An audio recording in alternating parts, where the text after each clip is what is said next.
এখানে এই যে আমরা যারা আছি এই ভোটের মধ্যে প্রত্যেকের রাজনৈতিক রক্তের গ্রুপ কি? BNP positive. এটি আমাদের রাজনৈতিক রক্তের গ্রুপ, বিএনপি পজিটিভ।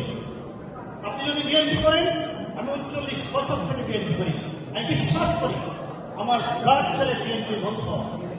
আমি বিশ্বাস করি বিএনপিকে সংগঠিত করে একতাবদ্ধ হয়ে ঐক্যবদ্ধ হয়ে কাজ করতে হবে। কোনো গ্রুপিং নয়, কোনো ধরনের মনোমালিন্য নয়।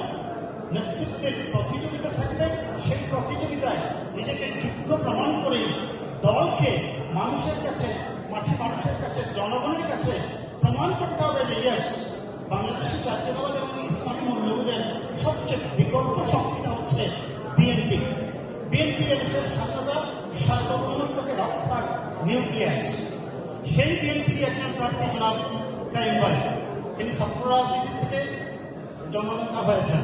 1990 সাল থেকে আমরা তাকে চিনি, আমার বিশ্ববিদ্যালয়েও তিনি গিয়েছেন।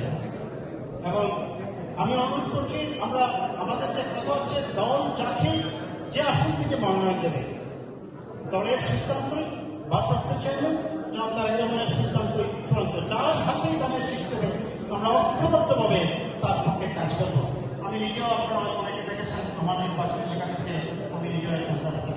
তবে দল যে সিদ্ধান্ত দেবে আমরা সেই সিদ্ধান্ত ইনশাআল্লাহ পালন করব এবং আগামী নির্বাচনে বিএনপির পক্ষে একটি ভূমিদর্শক বিজয় অর্জনের মাধ্যমে জনাব কাইম চৌধুরীর মতো যোগ্য মানুষকে তার নির্বাচন এলাকায় মানুষ পছন্দ করবে, ভালোবাসায় আবদ্ধ করবে। তাদের প্রত্যেকের বন্ধনে জনগণের নির্বাচনী এলাকার মানুষের উন্নয়নের দায়িত্ব তার কাছেই দেবে বলে আমরা